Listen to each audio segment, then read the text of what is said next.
I wanna be different, I wanna be changed, till all of me is gone, and all that remains is a fire so bright the whole world can see that there's something different. So come and be different in me. Everybody, good morning. It's Latanya Nixon with Different Changed. Hello. This is the week after Father's Day. I pray everyone had an amazing Father's Day, and that if your father is living, that you had an opportunity to spend time with him, and prayerfully he was a good father, so that you can let him know how special he is to your life. I have two fathers. One is my stepfather, who basically raised me, and then my biological father. My stepfather is no longer with us. He died a few years back, and so I certainly felt the crunch of that yesterday. But thanking God for my biological father, who's still yet with us. But today I'm headed to work. I'm actually starting work back full time in the office again. That's a change because I've been at home working, and so now I'm back in the office, and actually very happy to be back in the office for sure. But I just wanted to come on and say good morning, and to give just a few words of I guess a little bit of nuggets, as we start off our week this week, and that is be intentionally kind. You know, I have not always had people who cared for me or who treated me well. I think all of us can say that, at some stage in our life, whether it was in high school or middle school, they were picked on for whatever reason. For me, it's because I was chocolate and I was plump, and so I got picked on for those reasons. And when I was in school, and then when I came into myself and realized that being a chocolate drop was all right, I began to change my perspective and my self-esteem. And so that's no longer a part of my struggles. But even now, there are people who may not understand me, or people that I put a lot of trust and heart into, and they betrayed me or whatever. You can make a choice. You can make a choice to hold grudges, to be angry, to be full of, speculative thoughts about them, and, if they're going on with their life and they're doing well, you can have, some feelings of jealousy or envy or whatever it is you want to call it. But what I have chosen to do with all people is to be kind, to intentionally be kind, because people are people. They're going to disappoint you.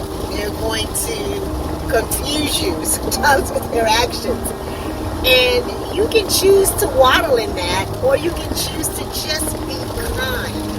Just say, you know what? They're doing the best they can do with who they are. They are who they are for whatever reason. It's raining outside a lot. They are who they are for whatever reason. They're the way they are. You don't know you don't necessarily know why. It doesn't necessarily matter why. But they're just who they are, and they're living in their right now reality based on their past situations or their past interactions. And so if they're nasty or cruel or insensitive or heartless or,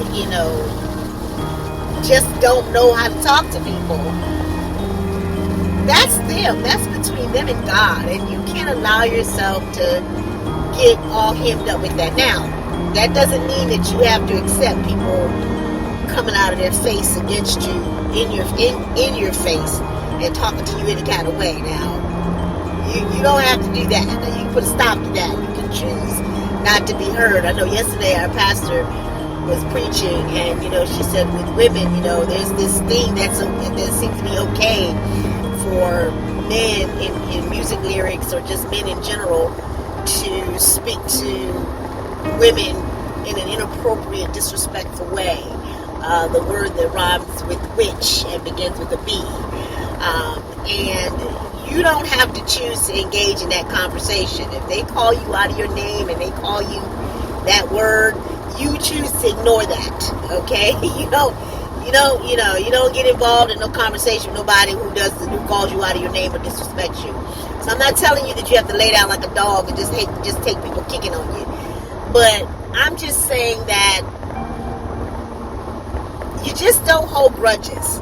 You just let stuff go. You just let stuff slide off your back. You just don't let people get the best of you. And when you're trying to have a good day, you don't let people's misbehavior bring you down, or their misunderstanding of you in any way make you rethink who you are. No, you let God guide who you are. You put yourself in front of God and say, Lord, am I okay with you? You know what I'm saying? What areas in my life do I need to change? You're also going to trust in others. People who really do love you and really, really have your best interest at heart. You ask them, hey, am I acting a little funny? Am I being a little snobby? Am I being disengaged? Am I being insensitive? Whatever. You ask people who are going to tell you the truth in love, and don't get joy out of crushing your spirit. All right? And so I've had those things happen to me, and they're very hurtful. And I've mentioned this before, but I keep mentioning it because, there are times I get comments on my YouTube channel about this very issue. And so people are really struggling with that kind of thing. They're really struggling with, just knowing when it's okay to dismiss people from your life. And I constantly say to people, when I comment back, that when it's very obvious that people don't mean you any good, or it's very obvious that they don't mind crushing you and don't mind hurting your feelings and don't mind, crushing your dreams, that person's not for you. And you don't have to engage in conversation with them. You don't have to interact with them. Nothing. You can see them, speak to them, have a few moments of hope you're well, blah, blah, blah, and keep it moving. But you don't have to have them in your house. You don't have to break bread with them. You don't have to do any of those things. You really don't. You just have to be kind. You have to think through how to be kind. And you go about the business of doing that. And watch God lift the anxiety about being around that person. I went through a phase about hearing the person's name, just put me on edge, or it reminded me of a negative space that I was in when that person was in my life. And I thought to myself, oh my God, I can't keep dealing with this. And so, I just gave it to God. I said, Lord, I don't want to think about this individual anymore. I don't want to waste my time wondering about why they feel the way they feel, or why they did what they did. They did it, and it is what it is. They don't seem to have any remorse for it. But that's not my problem either. You forgive because it's the right thing to do. Not because you're going to get somebody to say to you, I'm sorry. You don't even look for that. Don't even look for the person to say I'm sorry. Don't even look for that. Because you'll just be disappointed, most likely. But you forgive them, and then you give them to God, and you pray for them, and you don't wish them well. You don't wish them ill feelings, and you don't wish that God's gonna get you. No.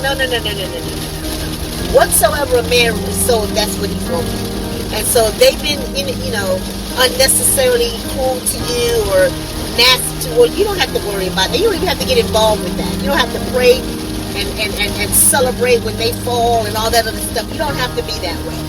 God has a way of saying, or God has a way of allowing things to happen in a person's life to remind them of the fact that they were cruel to another individual. You know what I'm saying? So you don't even get involved with that. You don't even pray for that. You don't say, God, get them. You don't do any of that. You just let the natural process of the sowing and reaping concept. You just let that natural process, play its way out and you pray for people, and you go on with your life. Okay? And so again, I'm coming back to you because I'm getting comments about how to do this. How do you just forgive? How do you just let things go? Latanya, you just seem like you'll let anything get you down. Well, number one, I do let things get me down because I'm human. But I deal with them in my own private way. But I don't let things get me down for long. Now that I will say, I don't let stuff just wallow. I can't. I don't have the patience to just let things waddle. I can't, or just remain and it's all up in the air. I don't have the patience. I don't have the energy for that. And so I do just, it comes in here, that hurt, or wow, I'm super disappointed, and I allow myself to cry, and I allow myself to feel upset about things. I'm a human being, I'm not a robot. So I do allow myself to have those times, but I do not allow myself to stay in it long. I can't, because I got a daughter to raise, I've got sons to see them reach their highest potential. My oldest daughter, I want to see her get married, which hopefully will be happening relatively soon, or at least get engaged. So these are things that I have to see happen. I have to fulfill my destiny in higher education. I have a huge destiny in higher education, and I need to be able to continue to impact the lives of my staff and my students and my colleagues.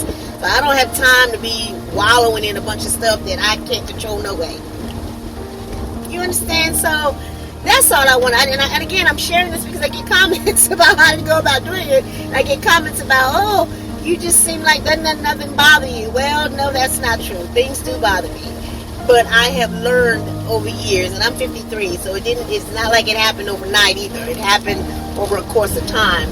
I have just allowed myself to want to live life and not get bogged down with a bunch of foolishness.